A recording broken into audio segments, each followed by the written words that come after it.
अच्छा, ये जानकारी में था आपकी टीम को, लीगल टीम को जानबूझ कर छोड़ा गया है क्या? आप मैं तनुज जी बैठे हैं, तनुज जी एक समझदार अधिवक्ता है, मैं उनसे भी राय जानना चाहूंगा। राय तो आप जब बड़े उनको बड़ों कोई से ले चुके तालब हैं, नहीं आपके है, पास बहुत सारे बड़े वकील हैं। सिर्फ सिर्फ एक नोटिस है, नोटिस पे हम संज्ञान, ये तो जनरल से कोई आपराधिक रिकॉर्ड थोड़ी आई है देखिए भाई। फॉर्म आपराधिक नंबर 26। रिकॉर्ड तो ठीक है, तनुज जी कुछ कह रहे हैं, आपकी सुनिए ना आपके प्रजा सवाल जी, अब जवाब ले लीजिए।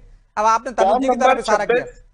फॉर्म नंबर 26 कोई साधारण फॉर्म नहीं होता है। हम्म। फॉर्म नंबर 26 को स्टेटमेंट ऑफ ट्रुथ कानून की भाषा में कहा जाता है, यानी कि जो भी प्रतिनिधि चुनाव लड़ रहा है, चाहे वो पार्षद का हो, विधानसभा का हो, लोकसभा का हो या राज्यसभा का हो, वो अपनी समस्त जानकारी, जिसके अंदर उसकी व्यक्तिगत जानकारी, धन की आय की जानकारी, पृष्ठभूमि और समस्त तरीके की कानूनी प्रकरण की वो कह रहे जानकारी। हैं सिर्फ नोटिस मिला था तनुज जी।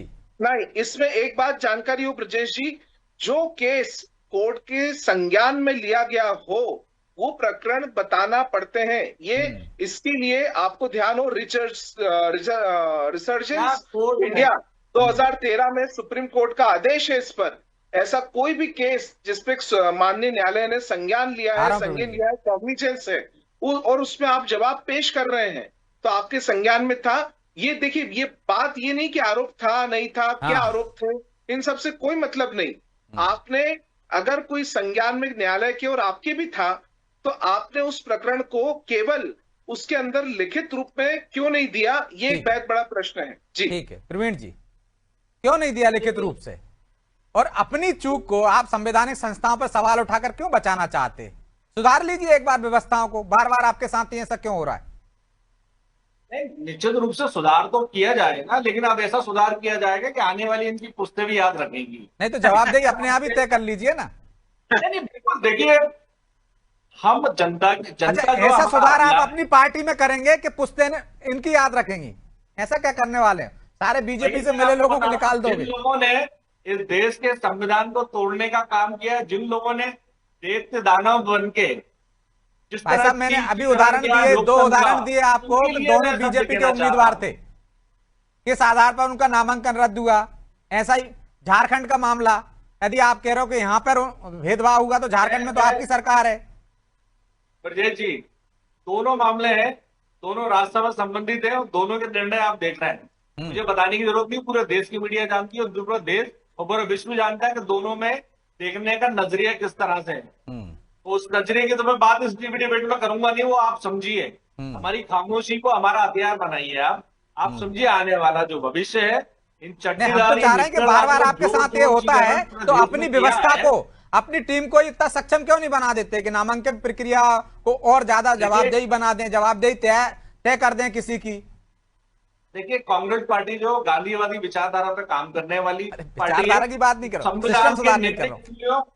ब्रजेश जी, मुझे बोलने का गांधीवादी पार्टी है जो धरनों पर गाली गलोच मूलचंदानी जी थोड़ा शांत रखिए, इनका वॉल्यूम जो है प्रयोग करती है। हम लोग संवैधानिक मूल्यों पर काम करने वाली पार्टी है, हम लोग संवैधानिक तरीके से उसका आपको जवाब देंगे।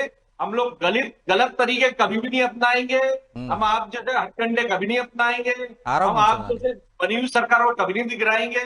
हम लोग लोकतांत्रिक तरीके से हमेशा चुन के आएंगे, और जब भी आपके शासन में कितनी बनी हुई सरकारें गिराई गई हैं, राष्ट्रपति शासन लगाया गया है, वो तो मूलचंदानी जी बताएंगे। वो कह रहे हैं वो लोकतांत्रिक तरीके से विरोध करेंगे और न्याय नहीं मिला तो जनता के बीच में जाएंगे।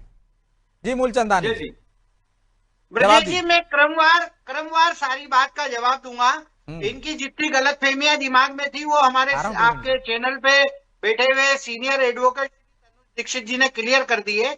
पर मैं ब्रजेश जी आपको बात बताऊं कि सोए हुए व्यक्ति को जगाना बहुत आसान होता है, परंतु जो सोए हुए का नाटक करे उसको जगाना बड़ा मुश्किल हो जाता है। प्रदीप जी मेरी बात सुन लीजिए, प्रदीप जी मेरी बात सुन लीजिए। आपका समय मांग चुके उस पर, आपका समय हो गया, मैंने सुन लिया। आपने जितना झूठ करो था वो सब सुन लिया, आपकी मानसिकता भी पता चल गई। मैं तो आपसे ये पूछता हूँ, इंदौर में लोकसभा चुनाव में आप बारात निकल रहे थे तो आपका दूल्हा यहाँ से भाग गया, राजनीति करेंगे, प्रदीप जी बात, अरे सत्ता चाहिए, किसी भी तरीके से सत्ता चाहिए, इधर उधर की बात मत कीजिए, तथ्यात्मक बात कीजिए। मेरे सवालों का जवाब बताइए बताइए। तर्क है तो बात करिए, नहीं तो चुप रहिए। मूलचंदानी जी, आप आपसे लोकसभा बात सुनेंगे आप? चुनाव में आप सब्जी बाजार मत बनाइए इस टिकट रेट को। यहाँ पर हमें आपका तरुण दीक्षित जी कैंडिडेट, बैठा, आपका ब्रजेश जी दूल्हा बैठे। विधानसभा लोकसभा चुनाव बहुत समय हो गया है, अभी तो राज्यसभा पे रहिए।